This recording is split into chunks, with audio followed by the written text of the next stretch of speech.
नमस्कार दोस्तों, स्वागत है आपका हमारे चैनल मैथ्स क्लासेज में। और आज हम बात करेंगे चाल, समय और दूरी पर।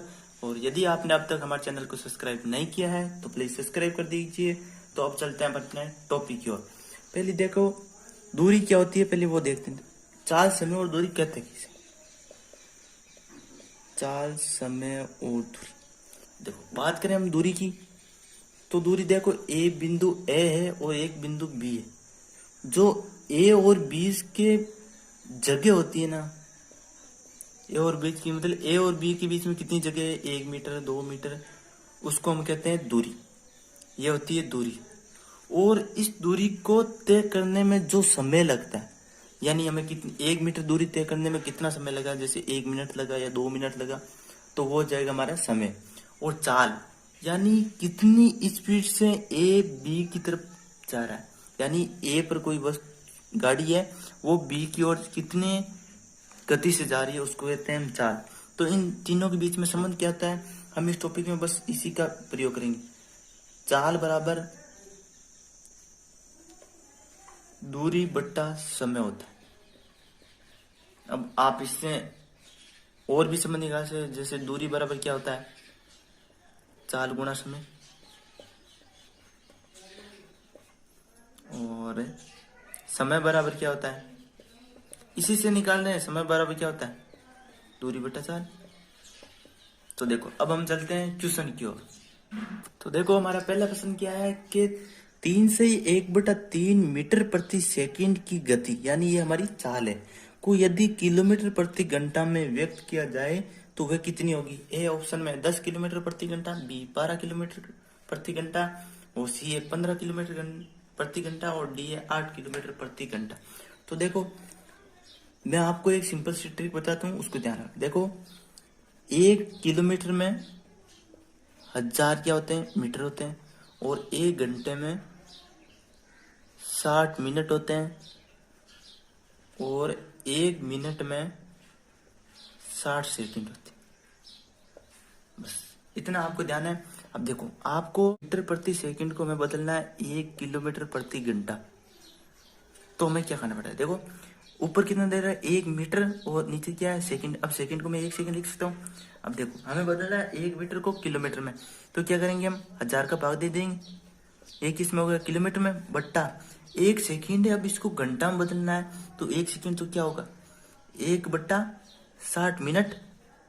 अब मिनट को और किसमें बदलना है आपको, घंटा में, तो 1/60 से और गुणा करना आपको।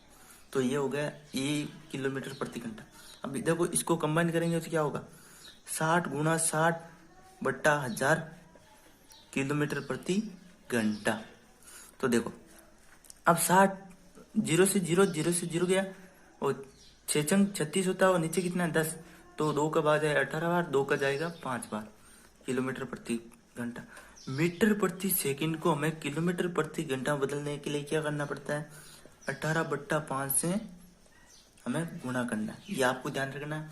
और अगर आपको किलोमीटर प्रति घंटा को मीटर प्रति सेकंड में बदलना है, तो आपको इसको उल्टा कर देना है, 5/18 से गुणा करना है।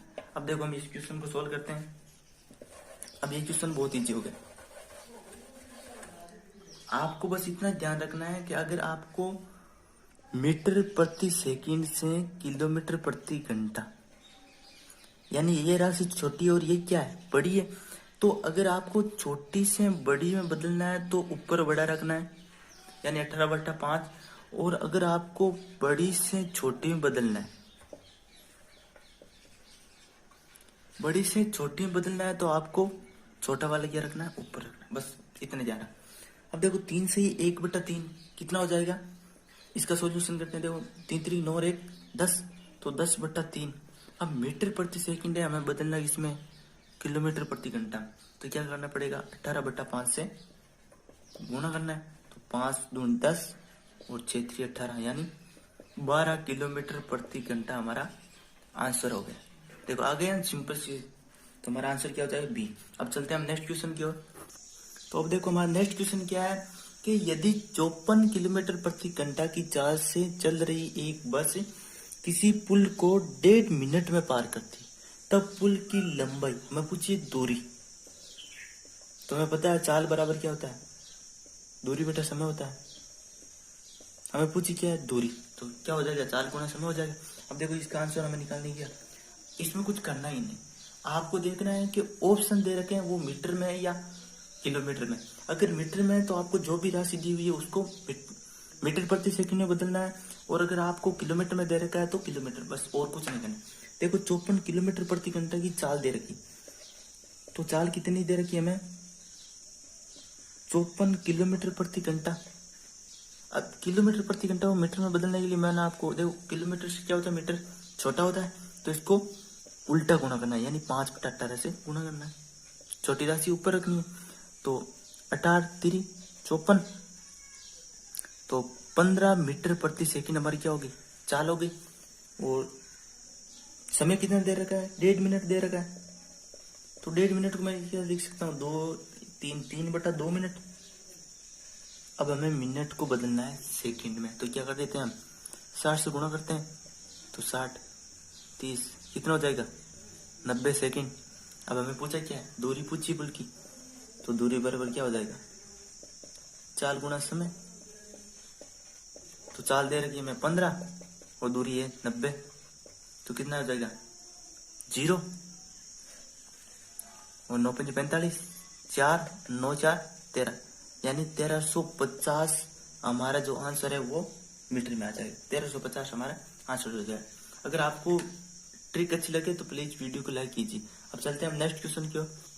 तो देखो हमारा नेक्स्ट क्वेश्चन क्या है कि एक आदमी एक स्थान P से चलना शुरू करता है और स्थान Q तक 7 घंटे में पहुंचता है। यानी P से चलकर, ये P बिंदु है हमारा, ये Q बिंदु है, यहाँ से चलना स्टार्ट करता है और यहाँ पर ये 7 घंटे में पहुंच जाता है।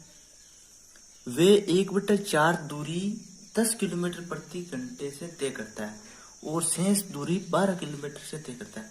तो P व Q के बीच की दूरी। तो देखो आपको क्वेश्चन में दे रखा है, चाल दे रखी है और दूरी भी दे रखी है, आपको बस समय भी दे रखा है, तो आपको दूरी याद करनी है। हम मान लेते हैं कि पूरी दूरी कितनी है? D है, तो उसने D/4 तो कितने किलोमीटर प्रति घंटे, यहां से इसकी 4 भाग हो गए। यहाँ तो वो चलता है कितने, यहाँ तो चलता है वो 10 किलोमीटर प्रति घंटे की रफ्तार से, और यहाँ पर चलता है वो 12 किलोमीटर प्रति घंटे की रफ्तार से। ये D/4 हो गई, तो ये कितने हो जाएगी? 3/4D। भाई एक कुल D थी, उसमें से D/4 तो तय कर ली इसने 10 किलोमीटर प्रति घंटे से।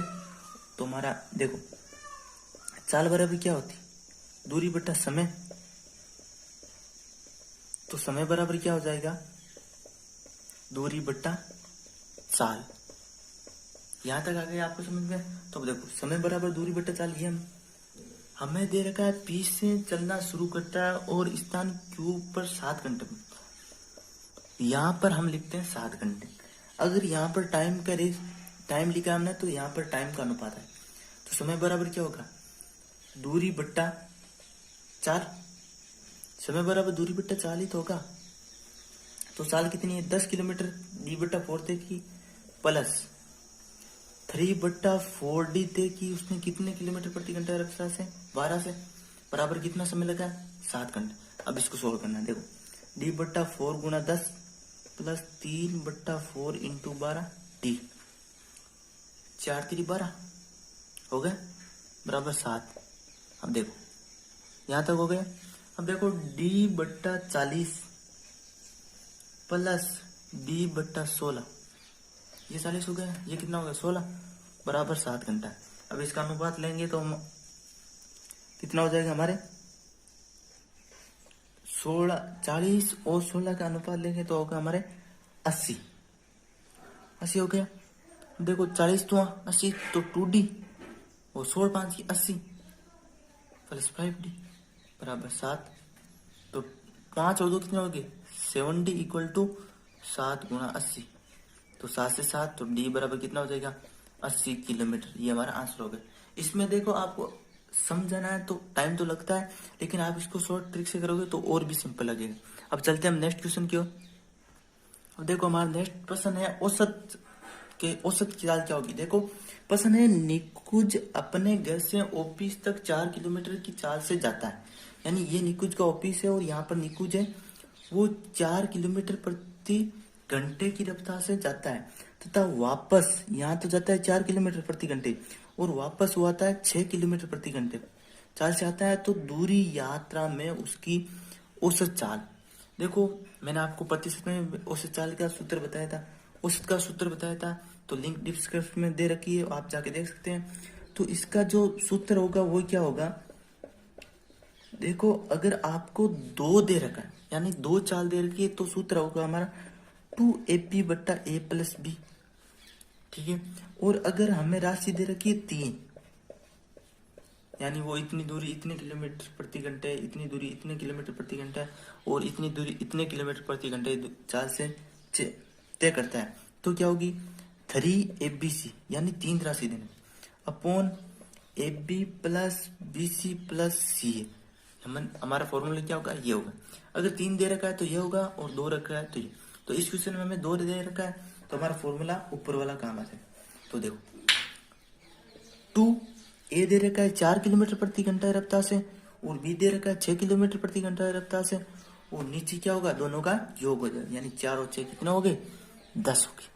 तो अब देखो 2 से 5 बार तो 6 चौक 24 बट्टा 5, तो कितना हो जाएगा 5 चौक 20, 5 चौक 20.4 और 8 पंजा 40, यानी हमारा आंसर कितना आ जाएगा किलोमीटर प्रति घंटा, ऑप्शन हो जाएगा। तो हमारा नेक्स्ट क्वेश्चन क्या है कि गोपाल 100 किलोमीटर की दूरी है वो तय करता है, वे प्रथम 40 किलोमीटर की दूरी 60 किलोमीटर प्रति घंटे की चाल से।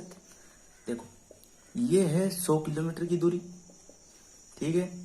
अब 100 किलोमीटर 40 किलोमीटर तो वो 60 किलोमीटर प्रति घंटे की चाल से तय करती है। अब देखो 40 किलोमीटर की दूरी ये तय कर लेता है, तो बची कितनी 100 में से 60 किलोमीटर की दूरी वो 40 किलोमीटर प्रति घंटे की चाल से तय करता है। देखो हमें पूछे क्या है, उसकी औसत चाल किलोमीटर प्रति घंटे में क्या होता है। तो देखो चाल बराबर क्या होता है, हमें पता है चाल बराबर होता है दूरी बटा समय। तो दूरी तो हमारे पास है कितनी 100 किलोमीटर, जबकि समय हमें क्या निकालना है। तो देखो समय निकालना है तो हमें दूरी दे रखी है, चाल दे रखी है, तो समय निकल जाएगा। तो समय बराबर क्या होगा, 40 किलोमीटर दूरी तय करने में समय कितना निकलता है, समय बराबर क्या होगा दूरी बट्टा चाल। तो दूरी कितनी 40 बट्टा चाल कितनी है 60, और 60 किलोमीटर की दूरी तय करने में समय कितना लगे हमें 60 किलोमीटर दूरी, तो 60 बट्टा 40, 0 से 0, 0 से 0, 2 को 2 बार, 2 का 3 बार, यानी 2 बट्टा 3 घंटा, और इसमें लगा 3 बट्टा 2 घंटा। तो टोटल समय कितना हो जाएगा हमारा। तो देखो हमारा समय क्या हो गया 40 किलोमीटर और 60 किलोमीटर दोनों का योग होगा, तो 2 बटा 3 प्लस 3 बटा 2, यानी कितना हो जाएगा नीचे 6 हो जाएगा, और 2 दूनी 4 प्लस 3 3 9, यानी समय कितना होगा 9 4 13 बटा 6 घंटा। हम घंटे में क्यों लिख रहे हैं, क्योंकि हमें पूछा है किसमें किलोमीटर प्रति घंटे में पूछा है, तो हम समय को घंटे में। तो अब देखो हमें पूछा है चाल क्या होगी, तो चाल बराबर क्या होता है हमें पता है दूरी बटा समय। दूरी हमारे पास कितनी 100 किलोमीटर है, क्वेश्चन में दे रखी है 100 किलोमीटर दूरी, वो समय हमारे पास कितना है 13 बट्टा 6, तो 13 बट्टा 6 लिखूंगा मैं नीचे, 13 बट्टा 6 लिखूंगा तो 6 के ऊपर चला जाएगा, यानी कितना हो जाएंगे 100 गुणा 6 यानी 600 बट्टा 13। जब आप इसको सोल्व करोगे तो आएंगे 46.20, ये किलोमीटर में और ये घंटे में, तो लग जाएगा किलोमीटर प्रति घंटा, यानी हमारा ऑप्शन कौन सा हो जाएगा डी। तो हमें दूरियां दे रखी है और चाल भी दे रखी है, तो हम चाल को किलोमीटर प्रति घंटे में भी निकाल सकते हैं। यदि आपको वीडियो अच्छी लगे तो प्लीज लाइक कीजिएगा।